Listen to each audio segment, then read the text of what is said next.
Hello, and welcome to Talkin' Tales, where we share stories about our animal companions, their unique personalities, their zany antics, and the heartbreak of saying goodbye. I'm your host, Paul Barnett. Today's episode is one I thought I would never make. It's about a most special ferret. His name is Skeeter. The format of today's episode is also a bit different.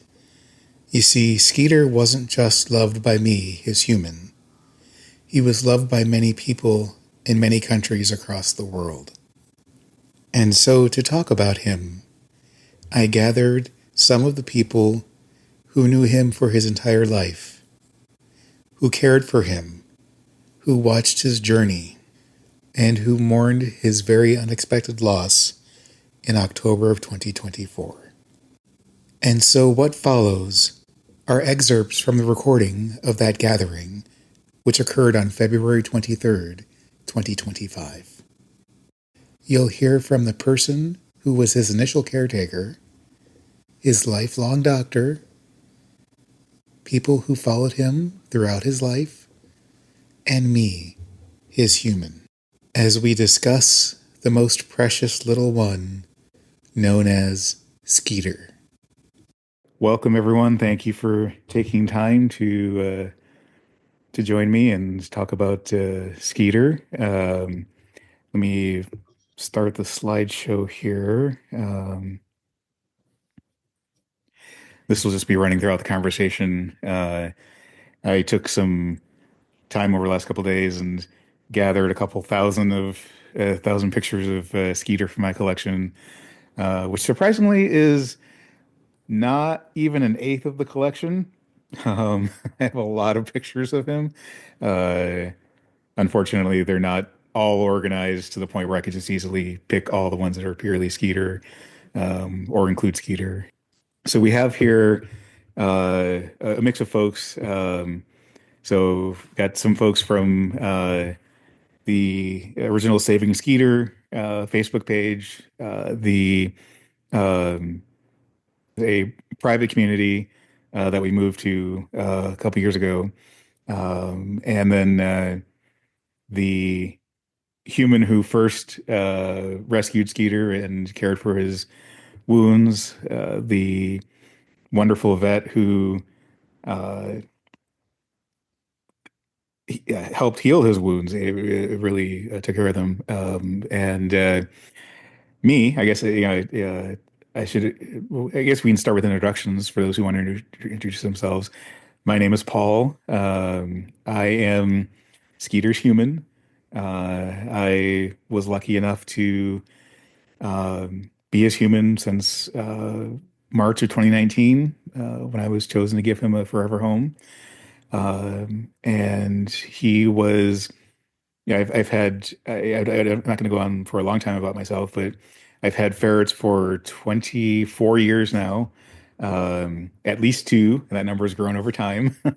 uh, and So Skeeter had a number of siblings, and he was kind of the heart of the family. I think was talking to Terry previously. I called him the playtime fun coordinator, because that was really the role he took in the family. He kept everyone going and having fun and exploring everything. I mean, ferrets kind of naturally do that on their own, but he sort of organized all of that. And I can talk more about how he did that as we go. But I, there's no set agenda here. What I wanted to do, I wrote down a few um, just kind of notes, I guess, topics, high level topics that did want to touch on as we go. But you know, so I guess I've introduced myself. Anyone else on the call? If you want to take a moment and just say a couple words about yourself and why you're here, I'd appreciate that. No one's under any obligation to do so, but if you want to, please go ahead. I'll go. I am Ray Jenkins. My name's Rachel. Most of you probably know me. The person on the end is Dotson. That's my spouse, and I'm just going to make an introduction for him. But I lended my voice to Zoe and Smidget, and I know most of you through my own ferret ownership. I had the opportunity to meet Skeeter shortly after he was rescued, and um, yeah, he was probably the cutest, sweetest little being I think I had met in a long time, and just being able to follow his story gave me a lot of hope for myself. But yeah, it's great to be here. Okay. Thank you. Thanks for sharing. Does anyone else want to say, introduce themselves, say, why they're here and what impact Skeeter had on them? I'm Bonnie Russell. I run a shelter out east called Washington Metro Area Ferret Outreach, and I am Vice President of American Ferret Association just recently. But I am also a long fan of Skeeter from the original, time, and I have his magazine cover big and framed hanging on my in my shelter, and I'm always was a fan of Skeeter and was very sad when he left, but boy, what a life he turned around and had, huh? Yes. Um, so I'm Okay. Terry and I am Skeeter's rescuer. And I know all of you, or at least I recognize your names, but I only know Paul and Holly in person. And I did want to say, though, that it was a wonderful collaborative effort. I know all of you have played a big part in helping Skeeter get through the abuse and everything that he'd suffered, and all the money that was raised for his vet care. And I'm very grateful and very thankful for everybody who helped out. Yes. And I said it a moment ago, but I'll say again, like I'm very thankful, certainly for you, Terry, for not just helping him recover during those early days, but also trusting me with his with him really taking care of him. So that it it changed me for the better. And I'll talk more about that in a minute, but he definitely had a positive impact on me. So I'm very thankful that I had the opportunity to know him and that you trusted me with his care. Yeah, Paul, I'm going to echo that. I think Skeeter not only touched you, but everybody because he was such an inspiration. And I don't think I'll ever forget when Terry first brought him in and how sad and sorry he looked, and all the injuries that he had sustained, and just how wonderful it was when as he started to heal, the the light that came in his eyes and the this kind of bounce that came into his step and the sparkle and everything that he brought. And it was always hilarious when he had the big cast on his arm, and he would still try to just race through, race around the exam room. He'd try to drag his cast through the tunnels and all that, and it just was an inspiration that you can go through some of these horrible things, and still keep that light. So I was grateful that he showed that as a good example. Yes, absolutely. Welcome, Robin. I've been following Skeeter since the beginning, and I just like everybody else said, his story is real inspirational, and I'm just a huge fan, and I'm just here to support and pay my respects to the little guy. Thank you. I appreciate that. Yeah, of course. And we have another Robin. Hi, I'm the education director for the American Ferret Association, and I live in Virginia. And I was a big Skeeter fan. Okay. So well, yeah. thank you for being here. So, Dr. Carter, you referenced this a moment ago, and I thought, just looking at my list of things I wanted to touch on, maybe a great place to start would be at the beginning. Terry, I don't know if you want to talk for a couple of minutes about how did you come to learn about Skeeter? How did he come to you? I just got a call out of the blue. I think it was kind of a residual from when I was doing ferret rescue. And I had changed my website from Little Dude's Ferret Ranch when I was actually actively rescuing ferrets to Little Dude's Ferret Camp, where I switched completely over to just boarding and pet sitting. And I think it was such an old site and it had been up for so long that when people Googled ferret rescues, mine would just naturally come up. And that's how I ended up getting the call. And I would get various calls here and there every so often for a ferret in somebody's backyard that would turn out to be a mink or a weasel or something, but this one in particular just happened to be Skeeter, and it took a long time to actually get him out of the hands of the abuser, because it was the sister-in-law, I believe, who had called and was desperate to get this ferret away because she had already witnessed some of the abuse. And I worked with her, and finally, I think it was 2 to 3 weeks after her first call when she managed to get the ferret away, brought him to me. And of course, the rest is history. But that's when Dr. Carter came into play. And, I think I was living at the clinic at that point. Mm-hmm.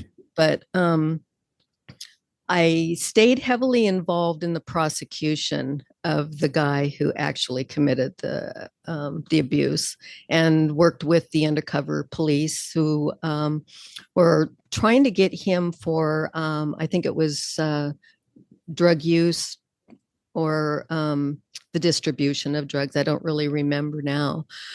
But that was an ongoing process. And he did end up going to prison, but it wasn't for that. It wasn't for Skeeter, which was kind of unfortunate. But at least he did serve time. Right. Yeah. And let me just ask a question. If I recall, wasn't there a couple other ferrets that it kind of trailed on that some of you were trying to intervene with those ferrets as well, but they kind of got separated from the mix and we didn't know what happened to them? Well, the story with that is, and that's really unfortunate. And I raised hell with Petco over that. And to this day, I don't believe that particular, well, of course, I'm out of the whole ferret loop now, and I don't know whether Petco is even selling ferrets, but I know shortly after that, that particular store didn't sell any more ferrets. And what happened was, once Skeeter was taken away, he went back to the same Petco and bought another ferret. Okay. And that was Trixie. And that's the one that we had tried to get. But to this day, I have no idea what happened to her.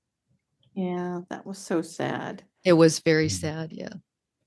Yeah, that's, I know a lot of folks from Saving Skeeter always were asking, what about Trixie? And, we never got an answer. Certainly at this point, she would be, Skeeter's age, she would be 6. I think we can only hope that they decided to, surrender her to a rescue or to someone who would take good care of her. Right. So Skeeter landed in Terry's hands, and I think Terry, when you first saw him, you knew he needed medical care, and so you took him to Dr. Carter. And Dr. Carter, I don't know if you can, you touched on this a bit earlier, but if you can speak to when you first saw him, what your I can imagine what your reaction was, but I mean, even not certainly if I saw him in the condition that he was in, emotionally, that would have been a major problem for me. But as a professional, you jumped in and obviously gave him critical medical care. And so I'm just curious what your experience was there in terms of what you saw when you first met him, and Some of the things, like I did, I know he had if I recall the right terminology, a hematoma on his left ear, and you sewed buttons onto it. And I'm kind of curious how that came about. So that's left over from when I was doing dog and cat medicine a really long time ago. So I guess in my introduction I forgot to mention I've been doing ferret medicine for 25 years. But I did do some dog and cat early in my career, and one of the techniques, and obviously there's some more modern techniques for managing oral hematomas in dogs. But back in the day, a long time ago, one of the methods was to sew buttons to help keep the layers of the ear and the cartilage together so that they couldn't fill up with blood. Because what often happens with an oral hematoma is the blood vessel keeps leaking blood, and so they keep filling up and keep filling up. And our goal was to try to flatten the ear so that it wouldn't shrink down and cause too bad of a cauliflower ear, which sometimes happens as well. So yeah, when Skeeter first came in, we had kind of a whole gamut of injuries that were obviously intentional. And so we had to kind of prioritize what the priorities were. Not the oral hematoma was one because that was super painful. His tail had been broken and was going to need to be amputated. He had cigarette burns on his body, and then he had this broken leg that had been the owner had attempted to set it herself, and so she had used a hair clip as a splint and then wrapped it up. And the trouble was because she had wrapped it up and then not changed the bandage, and she'd put it on so tightly that he also had I'm trying to remember the name of the term, but basically the skin had started to die from having so much pressure put on it. And so that was really the most urgent thing to address was to address the fracture, which had already started to heal in a wrong way, and to address that skin that was in the process of dying. So yeah, it was a matter of kind of prioritizing the injuries, arranging for surgery for the tail, arranging for the procedure to fix the ear as best we could. And then, yeah. And I have to say, I mean, so when I first met him, he had that cast on, and I know Terry, as I recall, you were having to visit Dr. Herder quite frequently because he kept working himself out of the cast um, uh, Every other day, yeah. every other day. But ultimately, this is another thing, Dr. Carter, I'm certainly thankful for that. What you did with his leg. The only um, the only way that I could ever tell that there was anything ever wrong with his leg was that he just had a little scar. Um, but in terms of healing, like he had no mobility issues. He was quite mobile. He ran around. Um, and I also, when he first came home to me, I believe that was just days after he got the cast officially off. And you recommended, so at the time I had Skeeter's big brother, Dodger, who had been recovering from DIM, and I'd been doing water therapy with him to keep his legs strong. And you had suggested that maybe I try some water therapy with Skeeter. And I know, you know, I got a little flack from some folks online who sort of said like, oh, they hate being in the water. You're torturing him. But my response was I'm there monitoring him. He's not free swimming. Like it took a moment to get a picture or a video of it, but I was always standing right there.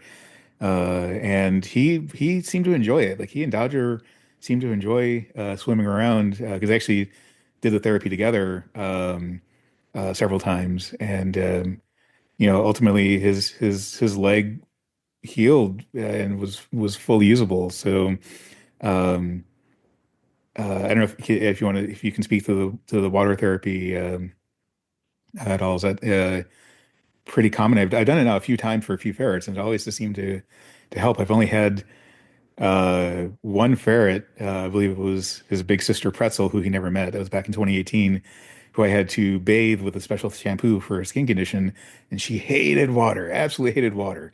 But the other ones who have needed it, Dodger, Skeeter, Seven, they all seem to actually enjoy time in the water. Yeah, and your online people are not wrong. There are definitely ferrets that do hate the water, but hydrotherapy is definitely a recognized physiotherapy technique for horses, for dogs. I'm not sure anyone really uses it for cats, but definitely for dogs and horses, and for people. The nice thing with it is it provides weight support, so you're not bearing full weight on those legs, and Yep. you're Yep. but still providing full range of motion. You can provide heat, which also helps the muscles function, and it allows the blood flow to the muscles as well. So Yep. it provides a lot of really good functions in a physiotherapy standpoint. Yeah. And like I said, it ultimately he seemed to enjoy it, and it worked. And he was bouncing around like any ferret. And so that's where I sort of wanted the conversation to turn. Is okay. We've talked about the those initial days, the horrific abuse, the injuries, and then his cast. But now kind of get into the recovery and the good times. And part of that recovery was water therapy. And he was on a medication for a week or so there after he came home to me. Um, but there was one little thing. I recall Terry. I think you mentioned to me that he was afraid of shoes, and that um, I found that interesting. Um, can you speak a moment about that? How you saw that? He was afraid of everything when I first got him, but the one thing that really stuck out in my mind was if you tried to walk towards him with a pair of shoes on, he would run and hide, and he just seemed really terrified of and I'm not sure it was the shoes, or maybe it was just coming towards him, but maybe it was the shoe that was warning him that something was coming his way. But whatever it was, it gave me the impression that um, he had suffered something that made him very afraid. And maybe it was the abuser coming towards him. I mean, I have no idea, but yeah, he was terrified.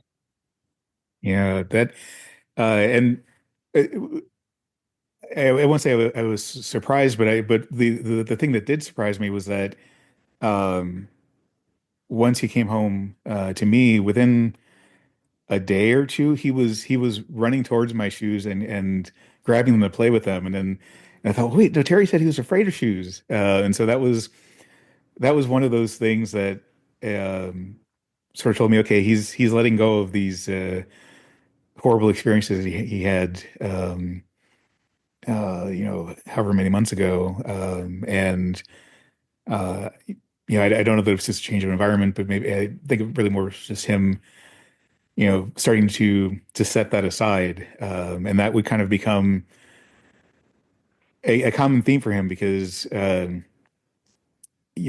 what I saw really quickly was just a ferret who wanted to play. He I don't recall there being anything that scared him. Yeah, I will say, and I think Terry, that day you brought him to me, I set up the as I do every day the first floor of my house for playtime. I get the ball pits out and tubes and tunnels and blankets and pillows and whatnot. But Skeeter was usually I open the floodgates as I call it and open the cage doors and everyone comes running out. They want to play, but because Skeeter was new and scared, uh, on your advice, which I think was good advice, like let's let him uh, explore the play area by himself and just kind of get used to the environment first. And so we did that, and then slowly introduced other ferrets to him. And one of the first ones, I don't know that he was the first one, but one of the first ones was my ferret Seven. Seven of Nine was his name, and he well, just yeah, he picked on Skeeter a little bit. He wasn't super mean about it, but he did. You know, I guess Seven always kind of sort of had to approve people, or ferrets, and so he followed him very closely. He wanted to wrestle with him a little bit, and I mean, Skeeter wasn't quite sure what to make of that because I don't know, and I don't know if we know if he ever was around other ferrets. Um, I don't believe he was. I think he was the only. yeah, I mean, obviously, when you had him, you had other ferrets, so he was, physically, around them then, but in terms of longer term, yeah, I don't think he was, and so he didn't know quite what to make of Seven, and Seven, was very curious, like who's this new guy? But I will say, they worked it out, and they became excellent friends, uh, for really the rest of their lives. Seven passed at about 8.5 years old, and Seven was about 2 years old at the time he met Skeeter. Um, and they were great friends all those years. Um, they didn't fight. Seven never picked on him again, um, and so that was really good to see. Um, in terms of again, trying to getting to more positive things here. Another thing that was pretty obvious, became pretty clear to me pretty quickly, was that he loved Soupies. And I don't obviously, I don't think we know, where he was originally, if he ever got Soupies. But Terry, was that something you introduced him to? Oh, yeah, for sure. Almost immediately. Yeah. He Okay. was so emaciated and starving basically when I got him. That's really all he was eating initially. And we don't know what kibble he was offered originally, do we? No, no Yeah. idea. Um, but yeah, he definitely. Uh, he clearly loved Soupies, and so that became. I mean, he ate plenty of kibble too. Don't get me wrong. Like in fact, some of the pictures that just to confirm, everyone can see the slideshow, right? Yes, I can. Okay, great. Um, some of the pictures that might go by in there will, show Skeeter uh, kind of diving into the food bowl, like his whole upper body is in the food bowl, eating his kibble. So he definitely enjoyed his kibble, but he would absolutely take every opportunity for a bowl of soupies. And that's one of the big things I remember about him, because as I don't want to talk. I wasn't going to talk too much about the other podcast, but obviously it has his name in it. It's totally inspired by him. But I guess I'll take a moment just to talk about that. So I have another podcast called Talking Tales: The Adventures of Skeeter, uh, which is intended to be lighthearted and fun, and tell Skeeter's story and the story of his siblings. And every story is based on some kernel of truth. It's obviously fictionalized, and there's fantasy elements and whatnot, but they're all inspired by something real that happened. And in fact, the very first episode, where we meet Skeeter, we also meet Seven, and Seven is chasing Skeeter and picking on him, and that is inspired by that literally happened Skeeter's first day home. Um, but the other thing is that every episode of that podcast, there is a bowl of soupies, at least one bowl of soupies, sometimes more, uh, because Skeeter absolutely loves soupies.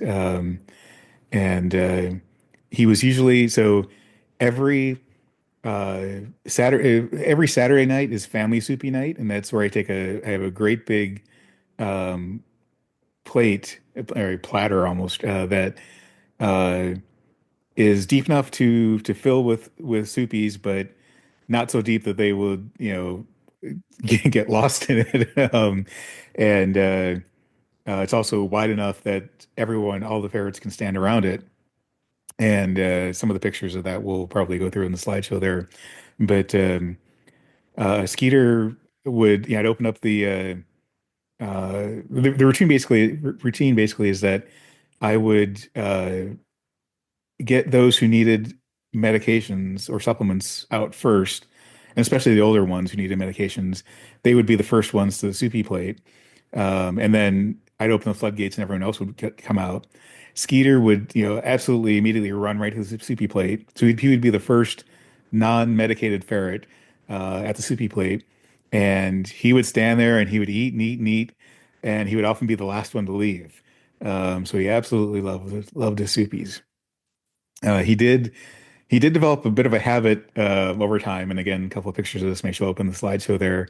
And I think he got this habit from Seven, which is he would sometimes stand in the soupy plate. So he wouldn't just. Most of them were really good, and they'd stand around the edge and eat their soupies from the edge of the plate. But he would step into it, and so he'd end up with soupies all over his paws. Um, but and then in later years, so actually one thing